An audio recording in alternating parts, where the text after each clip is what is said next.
Un gusto saludar, Ricardo. Un saludo desde acá de Honduras, de la ciudad de San Pedro Sula. Eh,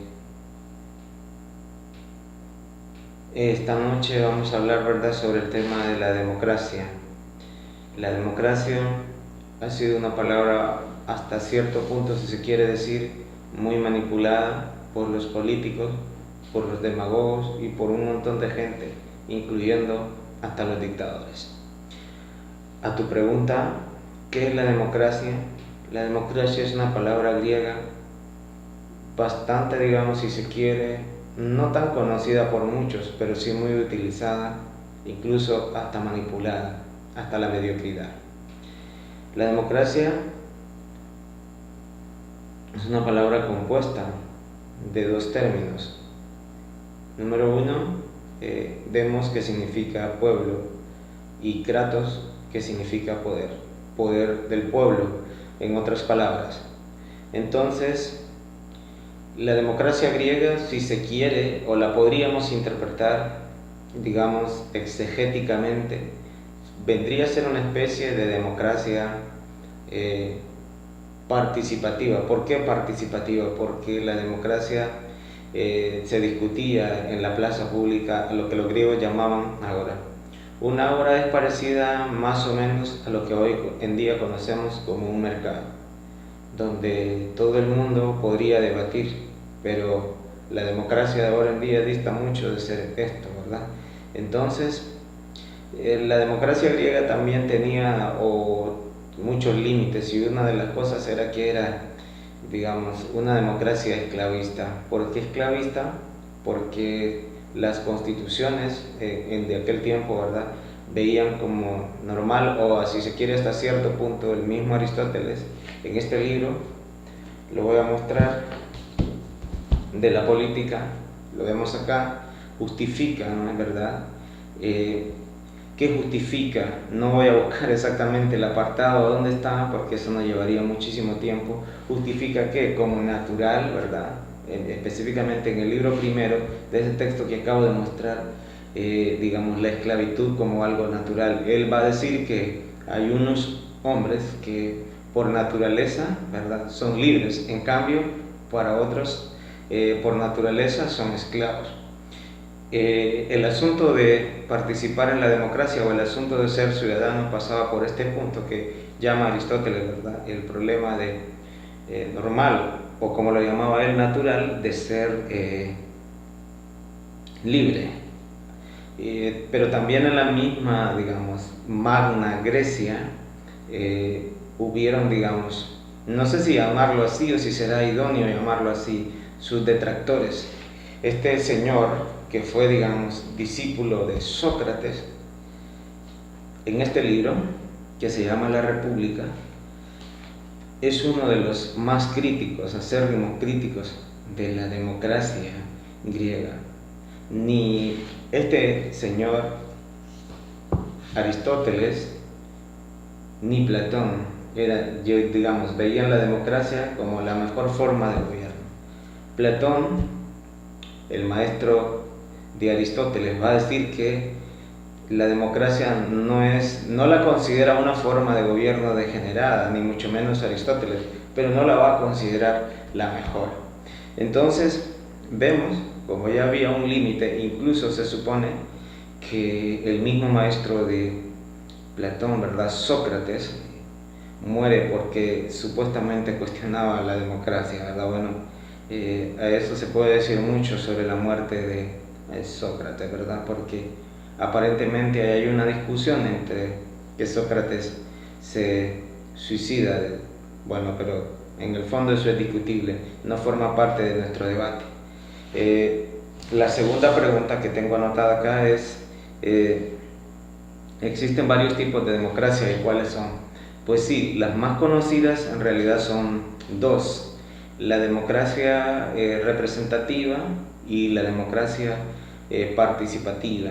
La democracia, digamos, representativa es más típica de la democracia liberal, es decir, bastante este modelo de democracia, digamos, occidental, que van a ser con los postulados, por ejemplo, de los ingleses, y de los franceses y obviamente también de algunos alemanes, pero más por ejemplo de, digamos, de la talla de Juan Jacobo Rousseau, Montesquieu, incluso participó por ejemplo Voltaire, entre otros, ¿verdad? Y también del lado, digamos, británico vamos a encontrar a Thomas Hobbes, ¿verdad? Con su famosa frase Homo homini lupus, es decir, el hombre es el lobo que se come al mismo hombre. De ahí entonces estos tipos van a comenzar a hablar de la idea de pacto social o de contrato social, donde los individuos, como decía Hobbes, ¿verdad? Somos por naturaleza mezquinos, y al ser mezquinos y egoístas, entonces lo que hacemos en el contrato, en el pacto social, es de poner estos intereses particulares para llegar a, digamos, a un consenso donde podemos, más que deponer, serían, digamos, encontrar ese punto donde todos nuestros intereses se sumen a los intereses, digamos, generales. Y esto también obviamente lo deja muy claro Jacques Rousseau en su libro, ¿verdad? El contrato social. ¿Qué es lo que se va a encontrar entonces en la época moderna con la democracia representativa? Bueno, pues el derecho a elegir y el derecho a ser electo. Como supuestamente ya ha desaparecido la esclavitud, pues la mayor parte de los ciudadanos, ¿verdad?, que tengan 18 años o mayores de 18 años ya son considerados obviamente, ¿verdad?, ciudadanos. Entonces el punto es que el Estado en la modernidad, la tipología del Estado, entonces la tipología del Estado la podemos encontrar en sus tres facetas, ¿verdad?, diferentes. El poder, digamos, prácticamente ideológico, el poder político y el poder económico. Quizás el más fuerte de ellos obviamente es el poder espiritual, es decir, o el poder ideológico, pero también está la forma en cómo, la forma clásica de cómo está dividido el Estado. También el Estado, ¿verdad?, tiene, digamos, sus tres poderes, que es el poder legislativo, el poder judicial y el poder ejecutivo, ¿verdad? Cada uno está establecido para ciertas partes, digamos, el poder ejecutivo, que está encabezado por el presidente, el poder legislativo, ¿verdad?, que obviamente es el encargado de legislar o de hacer la ley, y el poder obviamente judicial, ¿verdad?, es el encargado de ejecutar la ley, o como dicen los abogados, interpretarla. Pero aquí también hay otra, digamos, trampa de la ley, es aplicarla, no interpretarla. Entonces, pero también, digamos, a partir de la misma, digamos, Revolución Francesa, se van a dar conceptos que, si se quieren, son bastante abstractos. Se empieza a hablar de derechos del ciudadano, ¿verdad?, libertad, igualdad y fraternidad, pero aunque en la práctica no lo encontremos, o los mismos incluso poderosos o los mismos franceses empezaron a degenerar, ¿verdad?, esto, y ha sido muy difícil hablar de derechos del ciudadano. Eso ha sido muy criticado obviamente, ¿verdad?, por los grupos, digamos, de las que practican la teoría de género o las feministas. Hasta cierto punto, ¿verdad?, eso es aceptable. En la misma Revolución Francesa, digamos, Olympe de Gauss criticó bastante esta idea, ¿verdad? ¿Por qué hablar de derechos del ciudadano sin hablar de derechos también, digamos, de la ciudadana, es decir, de la mujer? Entonces, y bueno, ¿qué decir del siglo pasado? Incluso alguno que otro comunista, ¿no?, practicaban en los grupos, ¿verdad?, en la comuna, el tema de la democracia participativa, donde los trabajadores, donde los obreros fueran partícipes, al menos aunque en teoría, pero el marxismo plantea eso en el fondo. En la práctica, pues es bastante dudoso si en realidad se lleva a práctica. Muchos, ¿verdad?, estudiosos de la Revolución Rusa, o incluso podríamos decir la Revolución Mexicana, que es un fenómeno, digamos, bastante, no diría paralelo, porque en esto sí se equivoca León Trotsky en la Revolución Traicionada cuando dice que la Revolución Mexicana es un digamos, es una mímesis de la Revolución Rusa, en absoluto, nada que ver, ¿verdad? Son dos fenómenos completamente contrarios, ¿verdad? Pero bueno, son interpretaciones. ¿Y qué es lo que va a hacer más, digamos, que la democracia participativa genere, digamos, más impacto o llame la atención para la gran mayoría de las personas, de los trabajadores, de los obreros y de muchos otros movimientos, ¿verdad? A partir de los años 50, cuando se va a hablar de la categoría de movimientos sociales, ¿verdad?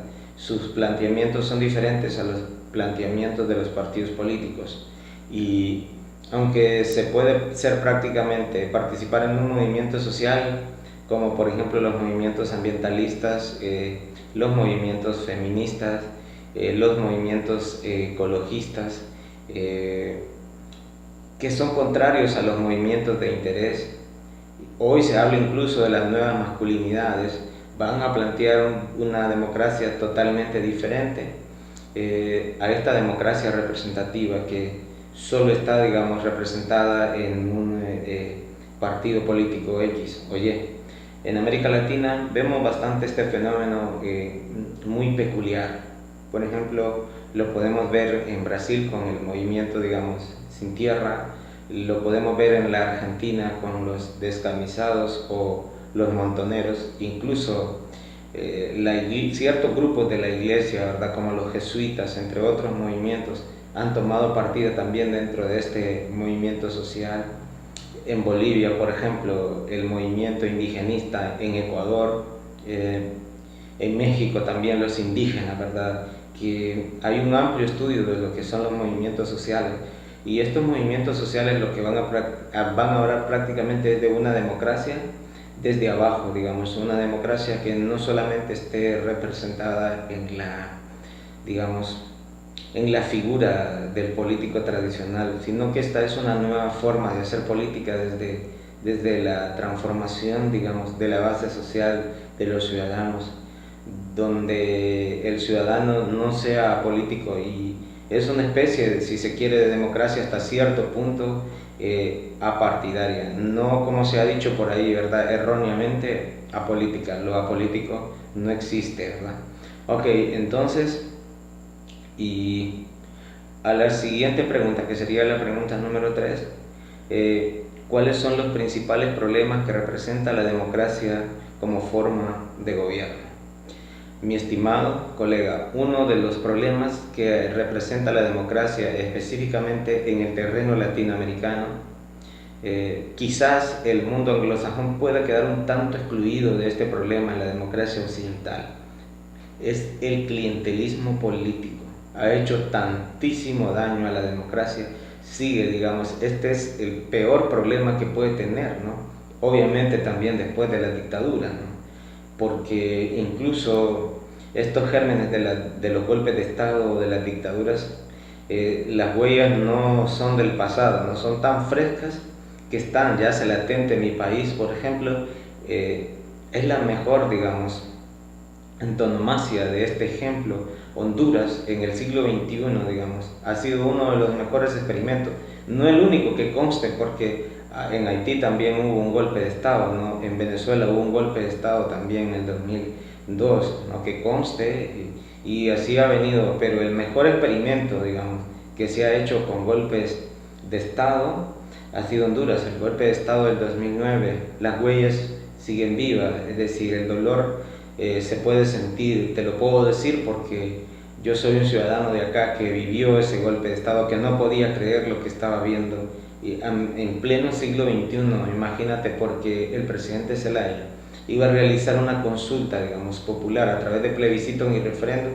que esta figura de hecho la establece nuestra constitución vetusta, pero lo establece, y porque el presidente se atrevió a eso, los grupos oligárquicos, junto, ¿verdad?, con órdenes de la Embajada de Estados Unidos, en ese sentido, encabezada, ¿verdad?, por la secretaria de Estado norteamericana, Hillary Clinton, ¿verdad?, y se dieron órdenes que le dieran, digamos, golpe, ¿verdad?, al presidente Zelaya, no de la forma, obviamente, burda que lo hicieron las Fuerzas Armadas, ¿verdad?, en complacencia con los dos partidos políticos tradicionales, el Partido Nacional, que te quiero decir, hermano, este partido nacional que hay en Honduras y este partido liberal no tienen nada, ninguno de las dos cosas, pero sí son llamados tradicionalmente, tienen más de 100 años de estar gobernando nuestro país, a raíz de sucesión de diferentes cosas, de golpes de Estado, de golpes de barraca por los militares, y siempre han estado. Esta es una de las cosas que más ha perjudicado la democracia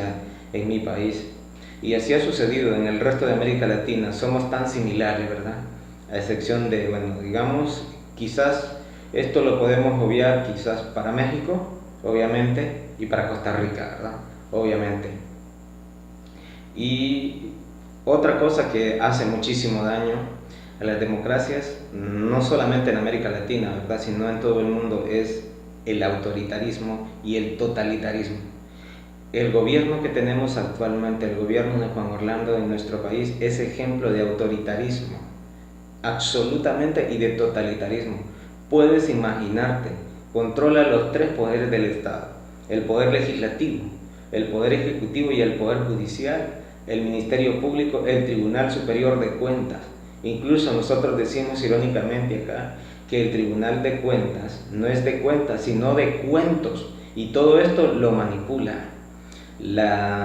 Por ejemplo, la Constitución de la República, en sus artículos pétreos, uno de los artículos pétreos estipula que la reelección es prohibida, pero aún así, ¿verdad?, el gobierno lo hizo, y no lo hizo a través de la figura del plebiscito y referéndum, sino a través de la Sala de lo Constitucional. Y te puedes imaginar el daño, ¿verdad? Y toda la oposición ha criticado muchísimo al gobierno, pero se dio igual, y no de la forma que se debió de hacer. Entonces esta es una de las cosas que le hace tantísimo daño, obviamente, a la democracia, ¿verdad? Entonces, estos son, digamos, los peores daños que podemos encontrar en la democracia. La mayoría de estos países en América Latina, ya decía yo, bueno, el país en América Latina, de los países tanto en el Caribe como en, digamos, la parte central, América Central, y obviamente, ¿verdad?, en Norteamérica, en México, pues ya ratos, obviamente, no han habido, digamos, golpes de Estado, ¿verdad? Eso fue cuestión quizás del siglo XIX, pero incluso hasta en el siglo XX, ¿verdad?, pues hubieron muchísimos atentados, específicamente por la dictadura, ¿verdad?, de Porfirio Díaz, entre otras cosas. Entonces, ¿qué nos queda? Pues el único país que fue estable, digamos, democráticamente en América Latina fue Costa Rica, y de ahí el resto de países vivía bajo regímenes de dictadura, y nunca la democracia pudo ser algo tan consolidado, algo tan fuerte.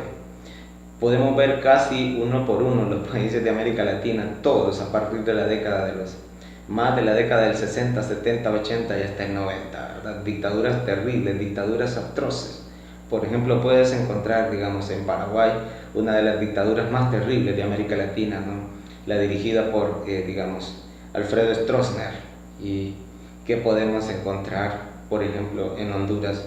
Sucesión de golpes de Estado por las Fuerzas Armadas. Igual en El Salvador, la dictadura de Maximiliano Díaz. En Guatemala, ¿verdad?, Ríos Montt. Toda la inestabilidad, entonces, política, que no ha podido, digamos, la famosa llamada transición a la democracia, y a partir después de la Guerra Fría en Centroamérica, los tratados de Esquipula I y II, pero aún la famosa transición a la democracia aún la seguimos esperando. Ok, y entonces seguiríamos en esto de ¿qué hacer, verdad, para fortalecer las democracias? Pues habría que tener un diálogo sincero.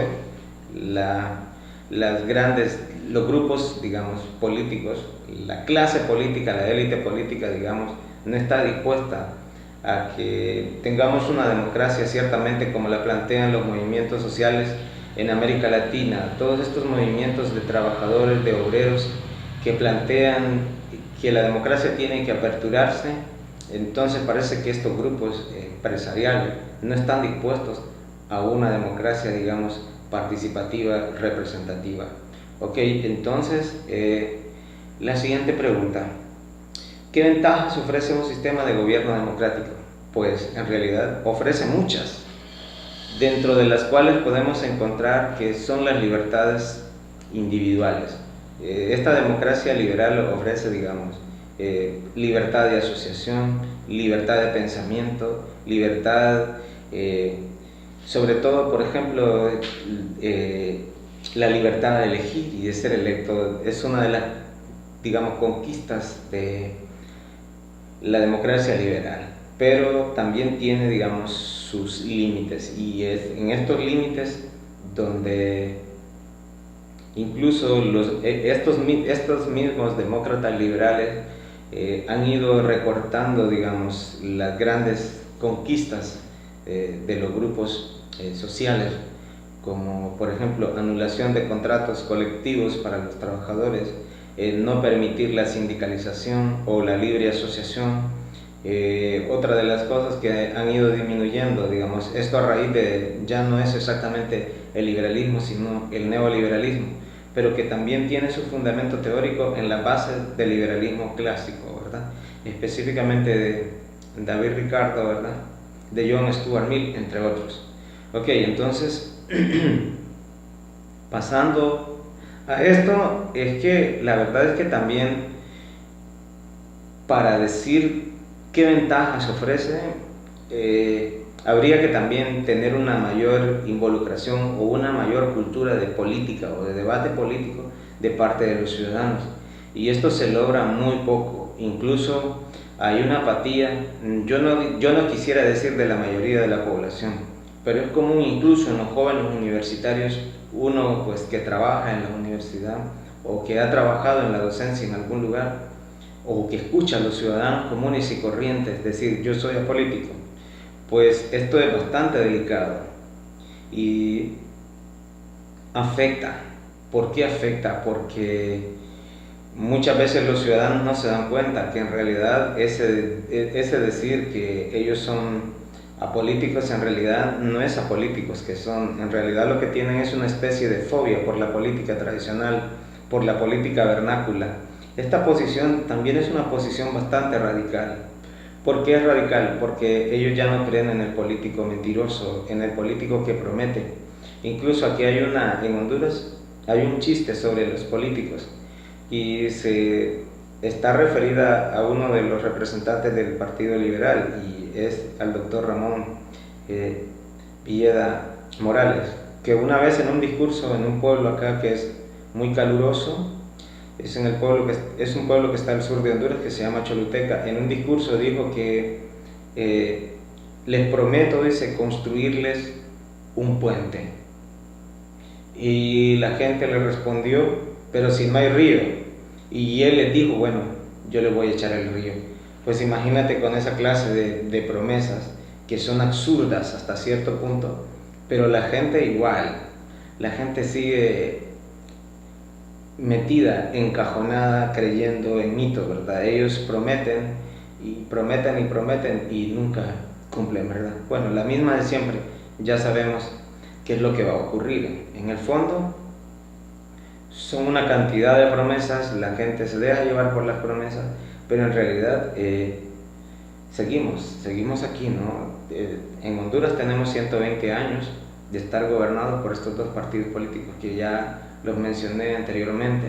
Igual el resto de América Latina tiene otra peculiaridad, dos partidos tradicionales, este bipartidismo que tantísimo daño le ha hecho a la democracia, y esto también es uno de los obstáculos para que la democracia crezca en América Latina. Si bien es cierto que ahora ya, digamos, con la aparición de estos nuevos movimientos sociales en América Latina, el caso, por ejemplo, de MAD, digamos, se ve manifestado obviamente, digamos, en Bolivia, en el Ecuador, en Brasil, en la Argentina. Se ha hablado de pasar de la resistencia al poder, pero también estos movimientos, digamos, han caído en baches. Ciertos dirigentes ambientalistas, ciertos dirigentes, digamos, de grupos femeninos o de la comunidad LGTBI, y también los movimientos o llamados lésbico, gay, etcétera, o trans, como se les llama por ahí, ¿verdad? han caído en hacerse amigos del diputado de la izquierda o hacerse amigos del presidente Evo, de hacerse amigos del presidente Lula o de hacerse amigos de la presidenta, digamos, Kirchner o del presidente Correa, y han caído ciertamente en una especie de pesimismo. Si el gobierno va a hacer todo, ¿verdad? Esto es un peligro que corren los movimientos sociales. Con esto tampoco quiero decir, ¿verdad?, que yo esté denigrando los movimientos sociales de ninguna manera. Yo soy un fiel creyente que los movimientos sociales tienen que fortalecerse. Es más, digo una premisa: no es posible a las alturas del siglo XXI que haya democracia y no haya movimientos sociales. Es decir, sin movimientos sociales no hay democracia, y a la inversa, sin democracia no hay movimientos sociales. Entonces, la democracia tiene que ser así, tiene que tener aperturidad, tiene que tener flexibilidad, tiene que tener consenso. No puede ser, entonces, la política ya del más fuerte no debería de imponerse, sino es la política del diálogo, de la palabra, el gusto por la palabra. Y respecto, hermano, a tu pregunta si la democracia tiene futuro, pues sí, aunque la democracia también tiene, digamos, no son exactamente detractores, los, digamos, ciegos dogmáticos de la democracia representativa, que están muy acomodados en el buró, que dicen que la democracia tiene sus detractores. En realidad no son detractores, es una crítica en realidad muy demoledora, es una crítica bastante radical, fuerte, incluso ya los mismos anarquistas, ¿verdad?, como como Proudhon, como Bakunin, entre otros, ¿verdad?, atacaban tantísimo, ¿verdad?, el tema de la democracia liberal, ¿verdad? Atacaban incluso, cuando uno lee a Bakunin, hacía una crítica, digamos, muy mordaz, específicamente a Rousseau, ¿verdad? Obviamente por el tema del poder y el Estado. Es un tema, ¿verdad?, que no queremos entonces meternos ahí. Pero sí, en realidad la democracia tiene futuro. ¿Y dónde está el futuro de la democracia? Pues está obviamente en el fortalecimiento del Estado. ¿Cuál Estado? El Estado de Derecho. La mayoría de los estados latinoamericanos, ¿verdad?, son estados anómicos. ¿Qué significa esta palabra de estado anómico? Pues los estados anómicos son aquellos estados donde la ley existe, pero la ley existe para no cumplirla.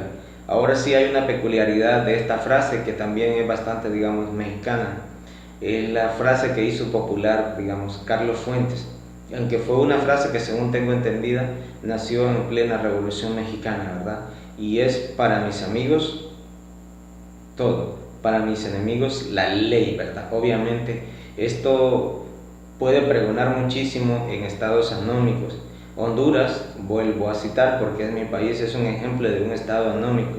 Hay leyes, pero ¿a quién se le aplica la ley? La ley se le aplica al enemigo. Incluso, ¿verdad?, el santo, digamos, centroamericano y salvadoreño, el desaparecido, ¿verdad?, durante la Guerra Fría, Monseñor Oscar Andrés Romero solía decir, ¿verdad? Esta frase la hizo muy famosa, ¿verdad?, el embajador gringo en los años 80 en Honduras, y era la siguiente, que decía, ¿verdad?, la justicia es aquella serpiente, decía, que solo muerde a los descalzos, pero a los que andan con zapatos o con botas no los muerde, ¿verdad? Esta es una frase, es decir, que la justicia no siempre, digamos, se le aplica al que se le debe aplicar. En realidad no es la justicia, lo que se le aplica es la ley. No siempre la ley es justa. Los abogados dicen, bueno, también esto es una trampa, que la ley no tiene por qué ser justa. Bueno, ahí está el problema del legislador. ¿Quién hace la ley? ¿A quién se le va a aplicar, verdad? Y esto, el problema de la pregunta, ¿verdad?, que va dirigida al futuro de la democracia, es decir, al horizonte de la democracia, tiene que ver exactamente con que la mayoría de estos estados no son estados, digamos, de derecho.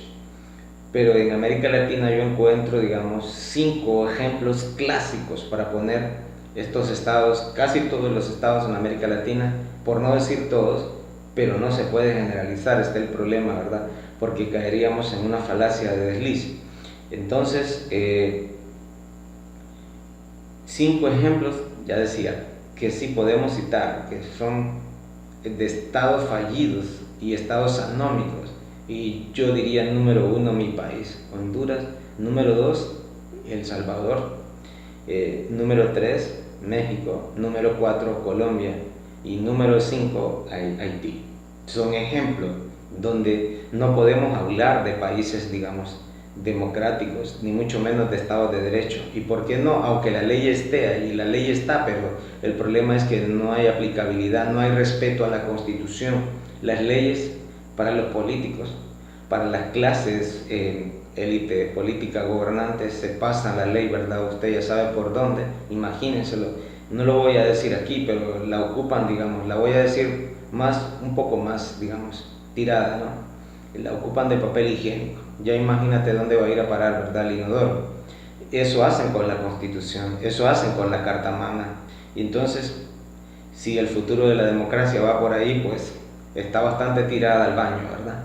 Ok, pero eso tampoco quiere decir que vamos a perder la esperanza. No podemos perder la esperanza. Tenemos que ver, digamos, no tenemos que caer en esa cultura de la desesperanza, que es la que nos venden en los medios. Bien, voy a mencionar un par de teóricos entonces para esto del futuro de la democracia. Ya desde el siglo XX, a principios del siglo XX, por ejemplo, la filósofa española Victoria Kant, en su libro Democracia sin Ciudadanos, anunciaba la crisis de la democracia liberal y obviamente también, ¿verdad?, el abuso, digamos, del estalinismo y del fascismo. ¿En qué sentido? En el uso de la palabra democracia. Por ejemplo, ¿quién era Stalin? Bueno, se puede decir muchísimas cosas de Stalin, ¿no? O también aquí hay digamos, una tergiversación, si se quiere, del fascismo y específicamente de la figura de Hitler y de Mussolini.